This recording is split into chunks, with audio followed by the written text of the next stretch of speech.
Sumagot si Job. Ikasyam na kabanata. Sumagot si Job, "Totoo ang sinabi mo, pero paano mapapatunayan ng tao na wala siyang kasalanan sa harapan ng Diyos?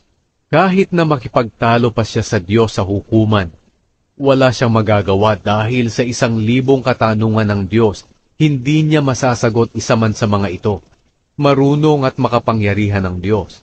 Sino ang nakipaglaban sa Kanya at nagtagumpay? Walang ano-ano'y pinauuga niya ang mga bundok, at natitibag ito sa tindi ng Kanyang galing. Niyayanig niya ang lupa, at ang mga pundasyon nito ay nauuga. Kapag inutusan niya ang araw o ang mga bituin, hindi ito sisikat o magbibigay ng liwanag. Tanging siya lang ang nakapaglalatag ng langit at nakapagpapatigil ng alon. Siya ang manlilikha ng grupo ng mga bituin na tinatawag na Oso, Orion, Pleiades, at mga bituin sa katimugan. Gumagawa siya ng mga kahanga-hangang bagay at mga himalang hindi kayang unawain at bilangin. Kapag dumadaan siya sa tabi ko, hindi ko siya nakikita o nararamdaman. Kung may gusto siyang kunin, walang makakapigil sa kanya. At sino ang makakapagreklamo sa mga ginagawa niya?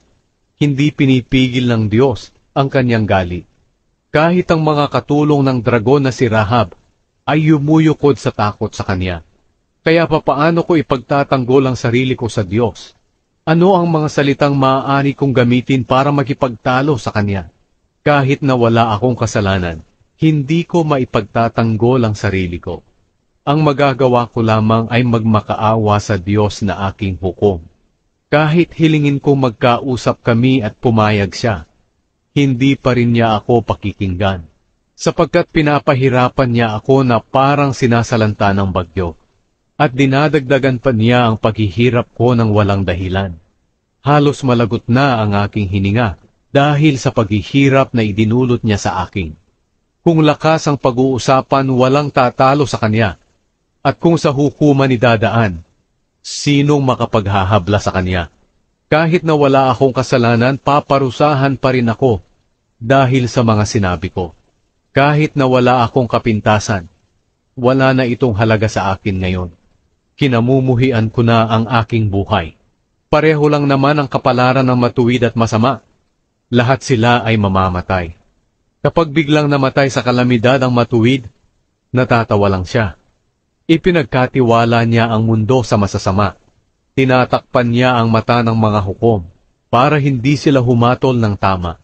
Kung hindi siya ang gumagawa nito, sino pa kaya? Madaling lumipas ang mga araw sa buhay ko. Mas mabilis pa ito kaysa sa mananakbo. Lumilipas ito ng walang nakikitang kabutihan. Dumadaan ito na kasimbilis ng isang matuling sasakyang pandagat o ng agilang dumadagit ng pagkain. Kahit tumigil na ako sa pagdaing at pagdadalamhati, at ako'y ngumiti na, nananaig pa rin sa akin ang takot sa mga paghihirap na maaaring dumating sa akin. Dahil alam kong hindi niya ako ituturing na walang kasalanan. Yaman din lamang na itinuring na niya akong may kasalanan. Wala nang halaga na ipagtanggol ko pa ang aking sarili.